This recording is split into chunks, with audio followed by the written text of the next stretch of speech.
Messi തട്ടിപ്പ് വിവാദത്തിൽ കായിക വകുപ്പിന്റെ റിപ്പോർട്ടിൽ ഗുരുതര ആരോപണങ്ങളെന്ന് മുഖ്യമന്ത്രി വി.ഡി. സതീശൻ പറഞ്ഞിരിക്കുകയാണ്. സ്പോൺസറെ തീരുമാനിച്ചതിൽ ചട്ടലംഘനമുണ്ടായി. സ്പോൺസർ പണം സമാഹരിച്ചത് അന്വേഷിക്കുമെന്നും GST തട്ടിപ്പ് നടന്നതായി കണ്ടുപിടിച്ചതായും വി.ഡി. സതീശൻ പറഞ്ഞു. സർക്കാരിന് നഷ്ടമായ തുക ഈടാക്കുമെന്നും എല്ലാ കാര്യങ്ങളിലും ഉചിതമായ നടപടി സ്വീകരിക്കുമെന്നും മുഖ്യമന്ത്രി ചൂണ്ടിക്കാട്ടി. കായിക വകുപ്പിന് റിപ്പോർട്ട് കിട്ടിയിട്ടുണ്ടെന്നും അതിൽ ഗുരുതരമായ ആരോപണങ്ങളാണുള്ളതെന്നും മുഖ്യമന്ത്രി ചൂണ്ടിക്കാണിച്ചിരിക്കുകയാണ്. അന്വേഷണ റിപ്പോർട്ട് പരിശോധിച്ച് വേണ്ട നടപടികൾ സ്വീകരിക്കുമെന്നും മുൻ സർക്കാരിന് വിഷയത്തിൽ നിന്ന് ഒഴിഞ്ഞുമാറാനാകില്ല എന്നും പറഞ്ഞ വി.ഡി. സതീശൻ കള്ളത്തരം കണ്ടെത്തിയെന്നാണ് അറിയിച്ചിരിക്കുന്നത്. അർജന്റീന ഫുട്ബോൾ അസോസിയേഷനുമായി എഗ്രിമെന്റ് വയ്ക്കാൻ സ്വകാര്യ സ്ഥാപനത്തിന് അനുമതി കൊടുത്തതിന്റെ പ്രൊസീജിയർ എന്തായിരുന്നു എന്ന ചോദ്യവും അദ്ദേഹത്തിൽ നിന്നുണ്ടായി. എക്സ്പ്രഷൻ ഓഫ് ഇൻട്രസ്റ്റ് ക്ഷണിച്ചിരുന്നോ എന്ന സംശയം ഉന്നയിച്ച വി.ഡി. സതീശൻ വിപണി മൂല്യനിർണ്ണയമോ സാമ്പത്തിക ശേഷിയോ ഫണ്ടിന്റെ സ്രോതസ്സോ ഒന്നും പരിഗണിച്ചില്ല എന്ന് അന്വേഷണത്തിൽ ബോധ്യമായിട്ടുണ്ട്. സംസ്ഥാന ഗവൺമെന്റും ഇതിലെ പല കാര്യങ്ങളും അറിഞ്ഞിട്ടുണ്ട്. അത് പരിശോധിക്കുകയാണ്. മുന്നിലൊരു പരാതി കിട്ടിയപ്പോൾ തന്നെ ഏതോ സ്ഥാപനത്തെ പൂട്ടിക്കാനിറങ്ങി എന്നാണ് പറയുന്നത്. പരിശോധിക്കുന്നേയുള്ളൂ. അതിന്മേൽ ഒരു നടപടി എടുത്തിട്ടില്ലെന്നും വി.ഡി. സതീശൻ പറഞ്ഞു. ഈ വിഷയത്തിൽ GSTയുമായി ബന്ധപ്പെട്ട് ഗുരുതരമായ ക്രമക്കേട് നടന്നിട്ടുണ്ട് എന്നത് വാസ്തവമാണ്. GST വെട്ടിപ്പ് നടന്നിട്ടുണ്ട്. അത് കഴിഞ്ഞ ഗവൺമെന്റിന്റെ കാലത്ത് തന്നെ കണ്ടുപിടിച്ച് നോട്ടീസ് കൊടുത്തിട്ടുണ്ട്. പക്ഷേ പിന്നീട് അന്വേഷണം മരവിപ്പിക്കപ്പെട്ടതുപോലുള്ള സ്ഥിതിയായിട്ടുണ്ട്. അതടക്കം പരിശോധിച്ച് സർക്കാരിന് നഷ്ടപ്പെട്ട തുക ഈടാക്കുന്നതിന് വേണ്ടിയുള്ള നടപടികൾ സ്വീകരിക്കുമെന്നും അനാസ്ഥയെക്കുറിച്ച് അന്വേഷണം ധനകാര്യ വകുപ്പ് നടത്തുമെന്നുകൂടി വി.ഡി. സതീശൻ പറഞ്ഞിരിക്കുകയാണ്. റിപ്പോർട്ടർ ചാനലിനെ ഒന്നാകെ പൂട്ടിക്കുമെന്ന് പറയാതെ പറയുന്നുണ്ട് വി.ഡി. സതീശൻ. റിപ്പോർട്ടർ ബ്രോഡ്കാസ്റ്റിംഗ് കോർപ്പറേഷനാണ് മെസ്സി കളിയിലെ പ്രതിപട്ടികയിൽ മുൻപന്തിയിൽ നിൽക്കുന്നത്. LDF സർക്കാർ ഇറങ്ങിയതിന് പിന്നാലെ അധികാരത്തിലെത്തിയ UDFന്റെ അപ്രഖ്യാപിത അജണ്ടയാണ് റിപ്പോർട്ടർ ചാനലിനെ ബഹിഷ്കരിക്കുക എന്നത്. UDFനെ മാത്രം ലക്ഷ്യമിട്ട് വലിയ കളികളാണ് റിപ്പോർട്ടർ ചാനൽ നടത്തിയത്. മുട്ടിൽ മരമുറി കേസുമായി ബന്ധപ്പെട്ട കേസുകളിൽ നിന്ന് അന്ന് ഊരിയതിന്റെ പ്രായശ്ചിത്തമാണ് പിന്നീട് റിപ്പോർട്ടറിൽ നിന്നുണ്ടായിരിക്കുന്നത്. എന്നാൽ അധികാരത്തിലേറി 3 മാസം പിന്നിടുമ്പോഴേക്കും റിപ്പോർട്ടറിന്റെ അവസാനം കാണുന്നതിനുള്ള പോരാട്ടത്തിലേക്ക് കടന്നു എന്ന സൂചനകളാണ് വി.ഡി. സതീശനിൽ നിന്ന് ഉണ്ടാകുന്നത്. അദ്ദേഹത്തിന്റെ വാക്കുകൾ കേൾക്കാം. പരസ്പര വിരുദ്ധമായ പ്രസ്താവനകളെല്ലാം ധാരാളം വരുന്നുണ്ട്. അപ്പം ഞങ്ങളത് പരിശോധിച്ചുകൊണ്ടിരിക്കുന്നതല്ലേ. പരിശോധിക്കുന്നതിന് മുമ്പ് തന്നെ എൻ്റെ മുമ്പിൽ ഒരു പരാതി കിട്ടിയപ്പോൾ തന്നെ ഞാൻ ഏതോ സ്ഥാപനത്തെ പൂട്ടിക്കാൻ വേണ്ടി ഇറങ്ങുകയാണെന്ന് പറയും. എൻ്റെ കയ്യിൽ കിട്ടിയിട്ടല്ലോ, ഞാൻ ഒന്നും ചെയ്തിട്ടില്ല. അതിന് മീത് അത് പഠിച്ചുകൊണ്ടിരിക്കുന്നതല്ലേ.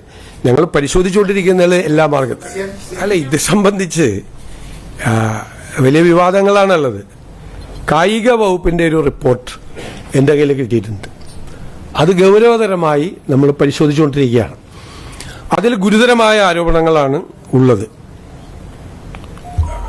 ഇതുമായി ബന്ധപ്പെട്ട് ആ അന്വേഷണ റിപ്പോർട്ട് സർക്കാരിൻ്റെ മുന്നിലെത്തിയിട്ടുണ്ട്. സർക്കാരിൻ്റെ പരിഗണനയിലാണ്.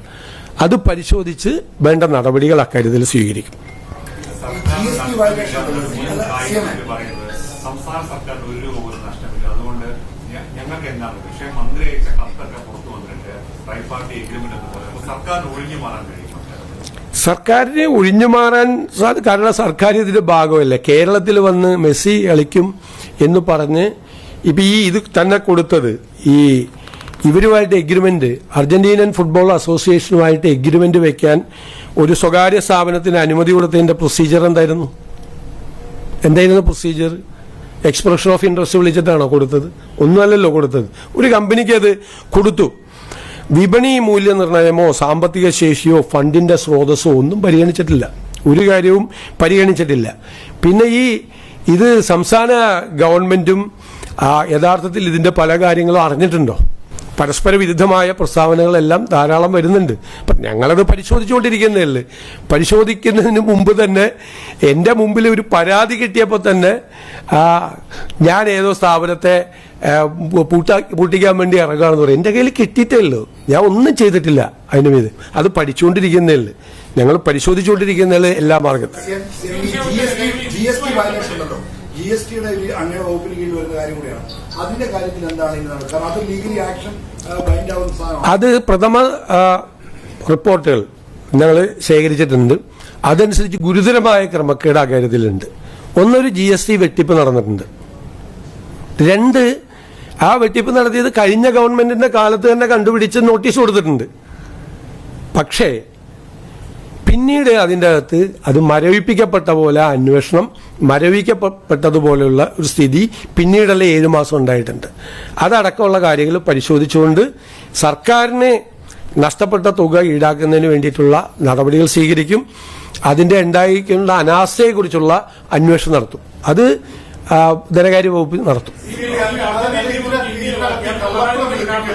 കള്ളപ്പണം വെളുപ്പിക്കൽ ഉൾപ്പെടെയുള്ള ഗുരുതരമായ കാര്യങ്ങൾ നടന്നതായിട്ടുള്ള സംശയം പറയുന്നത് അതായത് കേന്ദ്ര ഏജൻസികൾ അന്വേഷിക്കേണ്ട സാഹചര്യങ്ങളാണ്. അതിനെക്കുറിച്ച് നമ്മൾ പരിശോധിക്കണം. അത് നമ്മൾ എല്ലാ കാര്യങ്ങളും പരിശോധിച്ചിട്ടുള്ള ഉചിതമായ നടപടി സ്വീകരിക്കുക. കാര്യത്തിൽ ഗുരുതരമായ ആരോപണങ്ങളാണ് അതുമായി ബന്ധപ്പെട്ട് വന്നിട്ടുള്ളത്, ശ്രദ്ധയിൽപ്പെട്ടിട്ടുള്ളത്. പരിശോധിച്ച് ഉചിതമായ നടപടികൾ സ്വീകരിക്കും. വരാതിരിക്കാൻ കാരണം സമയത്തിന് പൈസ കൊടുക്കാത്തതാണെന്നുള്ള എഗ്രിമെന്റിന്റെ ഉൾപ്പെടെയുള്ള കാര്യങ്ങൾ പുറത്തു വന്നിട്ടുണ്ട്. അപ്പോൾ ഇത് എന്താണ് സംഭവിച്ചതിനെ കുറിച്ച് പൊതുവായി അന്വേഷണ പരിധിയിലെല്ലാം പെടുമല്ലോ. അന്വേഷണം നടത്തുമ്പോൾ എല്ലാം പെടുമല്ലോ, എല്ലാം പെടും. എന്താ, എത്ര രൂപ അവിടെ കൊടുത്തിട്ടുണ്ട്, അതിന്റെ ഫണ്ടിന്റെ സോഴ്സസ് എന്താണ് എന്നൊക്കെ അറിയണമല്ലോ. ഒരുപാട് കാര്യങ്ങൾ അറിയാനുണ്ട്.